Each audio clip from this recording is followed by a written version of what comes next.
something has already happened. You do not need to wait for it. You do not need to prepare for it or wonder if it is coming. It came. Last night on May 1st, 2026, the Scorpio full moon rose to its exact fullness and did what every Scorpio full moon is built to do. It illuminated without mercy, without warmth, without any interest in how comfortable the seeing would feel. And now it is May 2nd. The moon is waning. The fullness has passed, and you are sitting with whatever surfaced. This is not a message about what is coming. It is a message about what is already here, sitting in your chest, sitting in the silence of this morning, waiting for you to decide what you are going to do with it. If you have ever felt that a general horoscope was not quite talking about you, that is because it is not. Your birth chart is a map built from your exact name, date of birth, time of birth, and place of birth. And what it reveals about this moment in your life is specific in a way no collective forecast can touch. A personal audio reading delivered to your inbox, plus a detailed written report. The link is in the description. There is a quality of the day after a full moon that astrology does not often describe in precise enough terms. Most of the attention in any lunar cycle goes to the new moon, which feels like beginning, and to the full moon itself, which arrives with a kind of emotional loudness that is hard to miss. But the day after the full moon, the first morning of the waning cycle, has its own character, and it is a character that is often more demanding than the fullness that preceded it. During the waxing cycle, the 2 weeks between new and full, the moon is building light. Emotionally, this corresponds to a building of pressure, of awareness approaching, of something rising toward the surface. There is an energy of imminence in the waxing phase, the sensation that something is becoming clear, that something is forming. That sensation has its own kind of pleasure, even when what is forming is uncomfortable. There is relief in approach. The waning phase, which begins the moment the moon reaches fullness and begins its slow return toward darkness, does not offer that pleasure. It offers something more demanding. The waning moon is the phase of decision, of integration, of taking what was illuminated and choosing, deliberately and with full awareness, what you want to carry forward and what you are finally ready to put down. On May 2nd, 2026, the moon is in its first hours of waning. Last night it stood at exact fullness at 11 degrees of Scorpio. The sun faced it across the sky from 11 degrees of Taurus, and Pluto, sitting at 5 degrees of Aquarius, squared both of them, adding a layer of intensity that turned ordinary Scorpio illumination into something almost seismic. Whatever surfaced last night was not the kind of thing that surfaces softly. Pluto does not do soft. Pluto does irreversible, and here is why the irreversibility matters for today. The waning phase is not simply a return to darkness. It is the phase in which you are asked to respond to what you now know. The seeing, which the full moon provided, is not itself the transformation. The transformation comes from what you do next, from the choices made in the waning light, from the integration which requires not just feeling but deciding. This is the quality of May 2nd, not portal, not revelation, not the breathless anticipation of something approaching. This is the quiet, demanding stillness of the morning after, when the moon has shown you the thing, and the question is no longer whether you can see it. The question is what you choose to do now that you can. It would be incomplete to speak about May 2nd without speaking about what Pluto is doing, because Pluto's position in the sky right now is not a minor factor in the emotional atmosphere of this date. Pluto is at 5 degrees of Aquarius. It has been moving slowly through the early degrees of this sign, doing the slow architectural renovation that only Pluto knows how to do. And in 4 days, on May 6, 2026, Pluto stations retrograde. A planetary station is the moment when a planet appears to stop in its forward movement before reversing direction. In reality, planets do not actually stop or reverse. The appearance of retrograde motion is a result of the relative positions and speeds of the planets and the Earth in their orbits around the Sun. But the appearance is not irrelevant. What is relevant is that in the days surrounding a planetary station, The energy of that planet is felt at its most concentrated. It is as if the planet is pressing its full weight into the ground before turning. Pluto pressing its full weight into 5 degrees of Aquarius in the days surrounding May 6th means that whatever Pluto governs, which is transformation, death and rebirth of structures, the exposure of power dynamics, the irreversible stripping away of what can no longer continue, is unusually vivid in the atmosphere right now. Not as an event exactly, more as a quality of pressure. A sense that something beneath the surface is shifting in a way that cannot be shifted back. This is why the Scorpio full moon of May 1st was not simply a standard full moon. It was a full moon in the sign of depth and intensity, squared by a Pluto that is about to station. The combination created a kind of double pressure. Scorpio illuminates what is hidden, and Pluto ensures that what is illuminated cannot simply be returned to hiding. The station amplifies the irreversibility. What this means on May 2nd is that you are not working with energy that will simply pass. You are working with energy that has set something permanent in motion. Whatever truth rose to the surface of your awareness last night is not the kind of truth that dissolves in the daylight. It is the kind that Pluto marks with its signature, the kind that becomes part of your permanent knowing. You cannot choose not to have seen it. You can only choose what you do with the seeing. Pluto retrograde, which begins in 4 days and lasts until mid-October, will ask a version of this same question across the months ahead. During the retrograde period, Pluto moves inward. Its energy becomes less about external transformation and more about internal reassessment. What was begun at this station, what was made permanent in the days surrounding this retrograde turn, is what the next several months will slowly clarify. The full weight of what it means will become clearer as the retrograde deepens. But the initiation is now. Today is part of it. One of the most practically useful things happening in the sky on May 2nd, 2026 is the position of Mercury. Mercury is at approximately 28 degrees of Aries, in the final degrees of the sign, preparing to move into Taurus in the days ahead. The final degrees of any sign carry a particular quality. They hold the accumulated lessons of the entire transit, distilled into something close to completion. Mercury in late Aries has been moving through the territory of direct speech, of courage in communication, of the willingness to say the thing without softening it into something more comfortable. And in its final degrees, that directness has a sharpened quality, an edge of urgency, a sense of last call before the register shifts. Aries is ruled by Mars, the planet of action and drive. Mercury in Aries thinks quickly, speaks directly, acts on ideas without excessive deliberation. It is not a reflective placement. It is a placement of initiative, of getting to the point, of trusting the impulse. And in the days immediately following the Scorpio full moon, Mercury in late Aries is offering a particular gift that is worth understanding.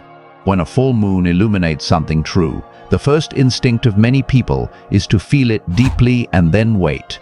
To sit with the knowing until circumstances change on their own, until the right moment arrives, until the truth that surfaced can be expressed in a way that is perfectly formed.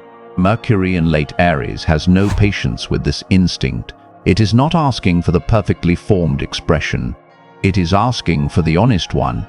And it is offering the particular energy that makes honesty available right now, not after careful consideration, but immediately, in the direct language of someone who has seen something clearly and has decided to stop pretending otherwise. This does not mean impulsive action is advised.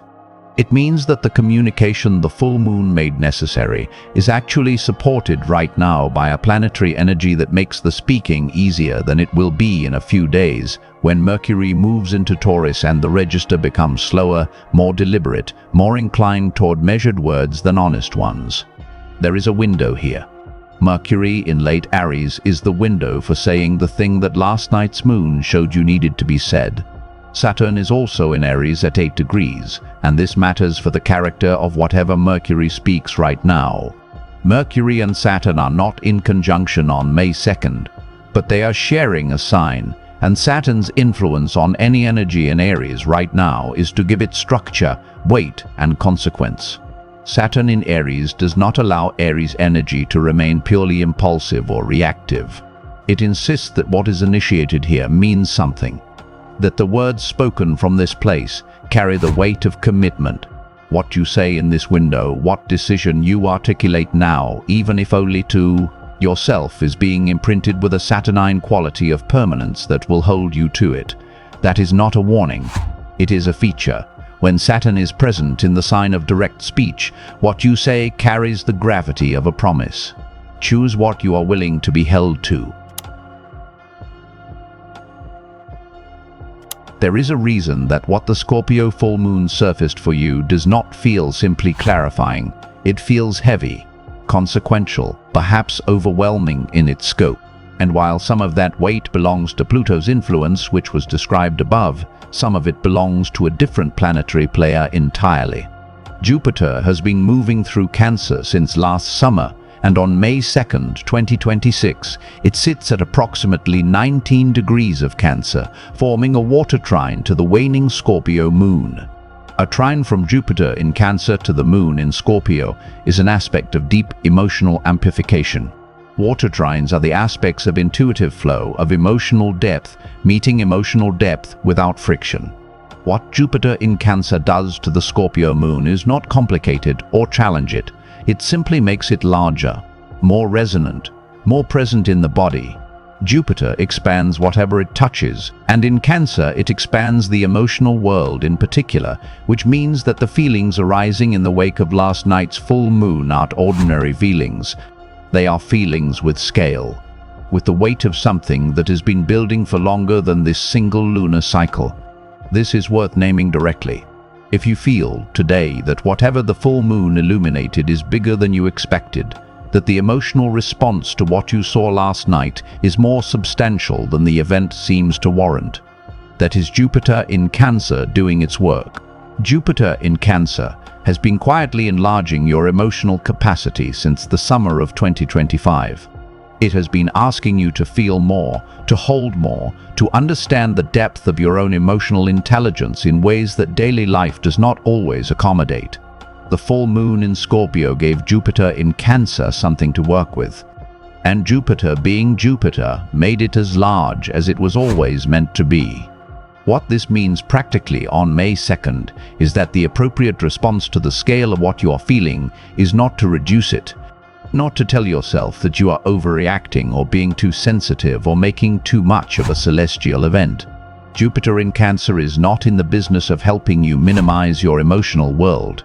It is in the business of helping you understand that your emotional world is the compass and that the size of what you feel is directly proportionate to the significance of what was illuminated. The trine aspect also means that the emotional weight has somewhere to go. A trine is flow, not friction. Jupiter in Cancer is not squaring this full moon or opposing it or creating any kind of resistance. It is supporting it. It is offering the full moon's illumination a container that is genuinely large enough to hold it, which means that even when what surfaced last night feels enormous, you have access, right now, to an emotional spaciousness that can hold the enormity without collapsing under it. You are more capable of processing what you saw than the initial weight of it suggests.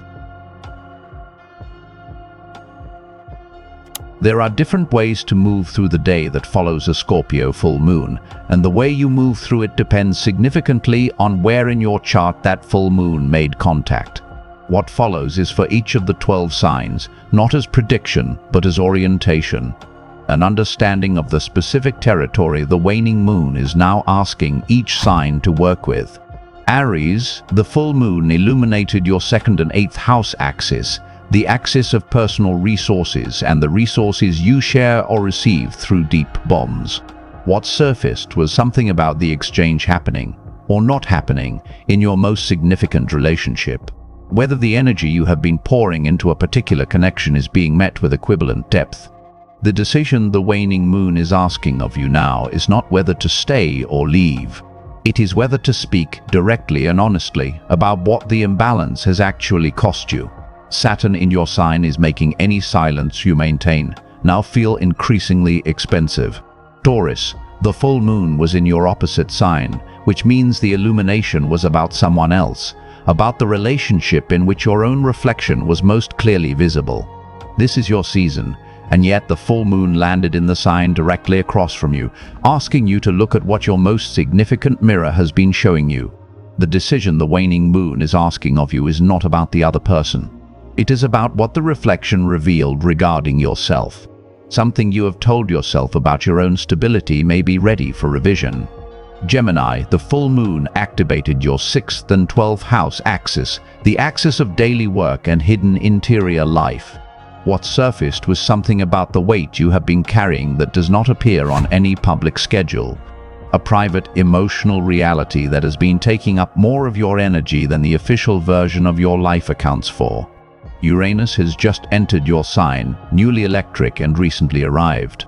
The decision the waning moon is asking of you is whether you are willing to restructure something ordinary in your daily life so that the extraordinary thing happening inside you actually has a place to live.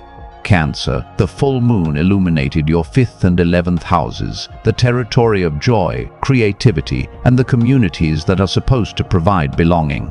What surfaced was something about how much of your authentic self you have been allowing into the spaces that are supposed to feel most free.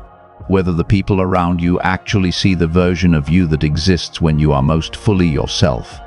Jupiter in your sign is providing significant support here. The decision the waning moon is asking of you involves choosing at least one relationship in which you commit to being seen more completely, rather than managing how you appear. Leo, the full moon landed in your 4th house of home, foundations, and emotional roots, with the sun in your 10th house of public identity. The illumination created a direct confrontation between the private self and the public one. What you show the world and what you actually inhabit in your daily life, in your home, in the quiet hours. Something about the gap between those two versions of you became undeniable last night. The decision the waning moon is asking of you is whether you are willing to begin closing that gap, not by changing your public self, but by taking your private self more seriously. Virgo, the full moon activated your 3rd and 9th house axis, the axis of local knowledge and the larger philosophical framework. What surfaced was something about a belief you have been holding, perhaps about what is possible for you, perhaps about what you deserve, perhaps about the story that governs how you make meaning of your experiences. The South Node in your sign has been pulling on your tendency toward self-correction and improvement without a rival. The decision the waning moon is asking of you is whether you are ready to revise the story itself rather than continuing to improve your performance within it. Libra, the full moon landed in your 2nd house of personal worth and material resources. What surfaced was something about value, specifically about how you have been pricing yourself in the currency that matters most to you, which may be financial, relational, or creative depending on where your life is currently organized. Pluto's approaching station is adding pressure to this particular territory. The decision the waning moon is asking of you is direct. What would it mean to charge more? Not necessarily in money, in time, in energy, in what you accept in return for what you give. Scorpio, this was your full moon. The moon was in your sign and it rose to fullness there, which means you experienced last night not as an observation but as an event inside your own body. The illumination was the most personal possible kind. Something about who you actually are, beneath the management, beneath the careful presentation, beneath the version of you that exists for public or relational consumption, became unavoidably present. The decision the waning moon is asking of you is not external. It is the decision to let the version of you that surfaced last night begin to live in the world, not just inside you. Something you have kept private is ready to be known. Sagittarius, the full moon activated your 12th house, the house of what is hidden, subconscious, and privately carried. 12th house full moons are the most interior of all illuminations. What surfaced was not necessarily something you can articulate clearly yet, but something you felt. A recognition in the body, a shift in the quality of your private awareness. a loosening of something that has been held too tightly for too long. The decision the waning moon is asking of you is to stop rushing past the interior. 2. Give the private revelation time to become language without forcing it into form before it is ready. Capricorn, the full moon illuminated your 11th house of community, collective belonging, and the future you are building. What surfaced was something about whether the vision you are working toward matches the company you are keeping. Whether the people in your immediate circle share the trajectory you have been quietly committed to. The decision the waning moon is asking of you is an honest audit, not of the people themselves, but of whether the environments you inhabit most regularly are genuinely aligned with who you are in the process of becoming. Aquarius, Pluto has been in your sign, conducting its long renovation of your identity, and the full moon squared your sign directly from Scorpio. What surfaced was something deeply structural, something about the version of yourself that has been emerging under Pluto's long work, and whether the life you are living is actually built to accommodate that person. The gap between the self that is being forged and the circumstances that surround it may have felt unusually sharp last night. The decision the waning moon is asking of you is not to wait until the circumstances catch up. It is to begin moving the circumstances toward the person you have already become. Pisces, the North Node is in your sign. The direction your soul is traveling in this lifetime points here, toward trust, toward surrender, toward the kind of emotional openness that does not require safety as a precondition. The full moon in Scorpio trined your sign, which means water to water, depth to depth, emotional truth arriving not as disruption but as deep recognition. What surfaced for you last night was not shocking, it was confirming. The thing you have known at the level of intuition, but been reluctant to act on without external validation, has confirmed itself again. The decision the waning moon is asking of you is to trust the confirmation you have now received, more times than you can reasonably continue to dismiss. There is a particular kind of exhaustion that follows a moment of genuine clarity, not the exhaustion of confusion, which is draining in the way that friction is draining, but the exhaustion of having seen something true that required a significant amount of energy to keep unseen. When the Scorpio full moon does its work, when Pluto adds its weight, when what has been submerged finally surfaces, the relief of the seeing is often accompanied by a tiredness that feels almost cellular. The body relaxing a tension it did not fully know it was carrying. That tiredness is appropriate. It does not mean you are depleted. It means you have just completed a significant expenditure of energy, the energy of maintaining a particular, not knowing that the full moon dissolved. And in the space where that maintained ignorance used to live, there is now room for something different, for a knowing that you do not have to work to preserve, for a truth that does not require management. What you do in the waning cycle, the 2 weeks between the Scorpio full moon and the Taurus new moon that arrives in mid-May, matters in a way that is different from how actions usually matter. The waning cycle is the cycle of release, of integration or deliberate decision about what travels forward with you into the next cycle and what gets consciously left behind. This is the portion of the lunar calendar that most people move through on autopilot, treating the post-full moon period as simply the fading of intensity rather than as its own form of active work. But the waning cycle is not passive. It requires a specific kind of agency that is different from the agency of the waxing phase. In the waxing phase, you act towards something. You build, initiate, move in the direction of what you want. In the waning phase, you act away from something. You decide what you are no longer willing to carry, what story you are no longer willing to maintain, what pattern you are no longer willing to fund with your energy. And the Scorpio full moon squared by Pluto, with its particular emphasis on things that cannot be returned to unconsciousness, makes the waning period of this specific cycle unusually significant.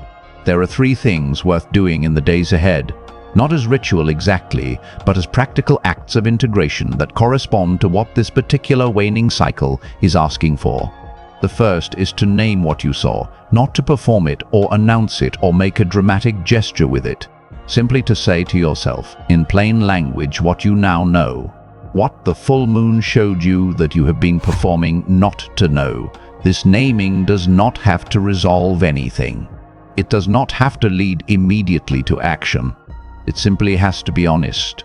The kind of honesty that belongs to a private moment of accounting where there is no one to manage and no version of events to protect. Write it down if writing helps you. Speak it aloud into an empty room if speaking makes it more real. The form matters less than the act of not looking away. The second is to identify specifically what that knowing is now asking of you. Pluto governs inevitability. When Pluto is involved in an illumination, what surfaces is not something optional. It is something that, having become visible, will continue pressing on you until it is addressed. The question is not whether to address it, but when and how. Identifying the specific action or conversation or decision that the full moon's truth is pointing toward, even if you are not yet ready to move on it, gives you a relationship to the inevitability that is active rather than avoidant. The third is to give Jupiter in Cancer its due. After the intensity of Scorpio, after the weight of Pluto, there is a tendency to believe that what you are feeling is only sustainable in a state of high vigilance, that the truth you now hold requires constant emotional effort to maintain. Jupiter in Cancer is offering a counter-narrative. It is offering the possibility that truth, once known, can actually be held lightly, that what Scorpio illuminated and Pluto sealed does not have to be carried as a burden. It can be understood as a gift. The gift of finally knowing where you actually are, which is the only information from which real navigation becomes possible. The Taurus new moon that arrives in the middle of May will ask you what you want to plant in the space that the Scorpio full moon cleared. That planting will only be possible from a position of honest knowing. Whatever you learned last night, whatever truth surfaced, whatever pretending dissolved in the fullness of that light is the ground you are now working with. Not the ground you thought you had, the ground you actually have. And actual ground, even when it is different from what you expected, is the only kind that anything real can grow in. May 2nd, 2026 is the morning after. The full moon has done its work. The waning begins. And the only remaining question is the one the sky has been holding open since the moment of fullness. You saw the truth last night. Now decide what to do with it.